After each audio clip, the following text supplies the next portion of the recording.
Max Van from Sportbike Track here, and today I have my CRF80F, and I kind of need to tell you a little story.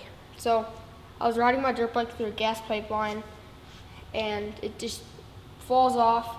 The chain got caught in between the guard and the sprocket, so it really we tried to get it back on, but it really wouldn't budge because it was caught in there.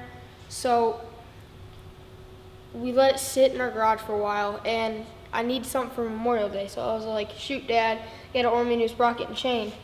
And my dad did that, but a kind guy at Vortex named Jake, he sent me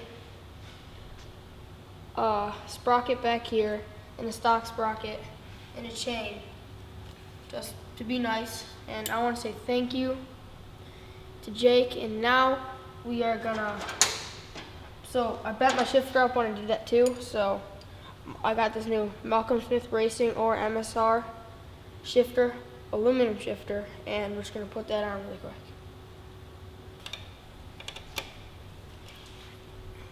All right, I think I can do it.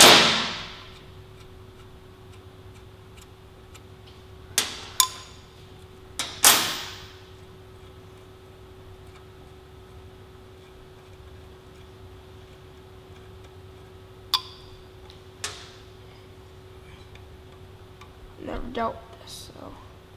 Okay, so the kid needs a little bit of help, right? Working on your bike, that's a big part of it, right? And now you're to the point where you're old enough, you need to start learning how to do this. You can see you've got some dirt and stuff built up in there, and that's kind of impeding your ability to pull this off. See, I'm putting a little pressure behind it with my fingers, Yeah. and then I was rocking it back and forth like that, okay? And that allowed it to slide right off. Now with your new shifter, first thing you want to do is take that out, okay?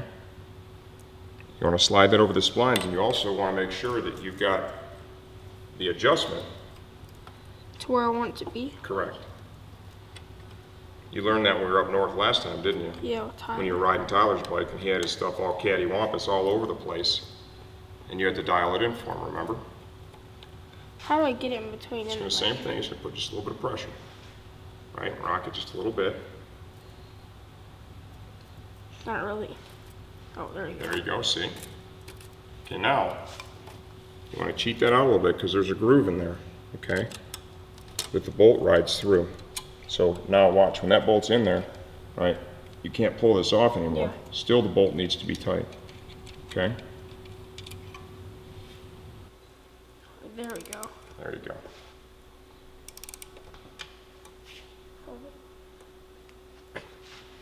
Okay, let me feel it now.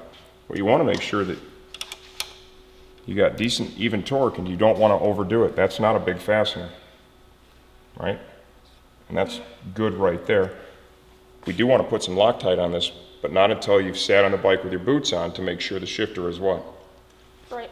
Right, and then we put a little bit of blue Loctite on it, and that way when you're out on the trail, it won't come loose. Make sense? Yep. So I'll grab my boots. Huh? I'll go grab my boots. Go grab your boots. Okay, just like a street bike at the end of the day, right? Anytime you do something with the controls, you want to make sure that you verify the position before the project is over. That's what he's doing right now. He's got on the same boots that he rides in. You want to make sure that that shifter is in the most ergonomically correct position for him in his riding gear. How's it feel? Good. Good. Okay, now we know that that is the right spot. So our last step is to remove that bolt. We're going to put just a little bit of blue Loctite on it and then retorque it.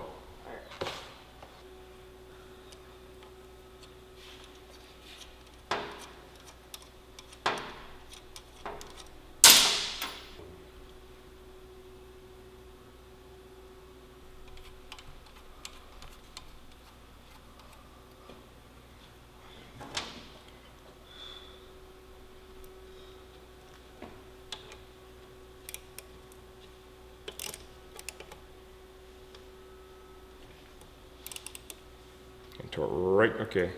That's a small fastener, right? So you want to make sure you're not going crazy on it. And that actually feels really good. Perfect. Now once that blue Loctite hardens, right, the bolt can't loosen, your shifter can't come loose. So you're done. And I got to tell you, you think this was something, wait till you put that handguard kit on.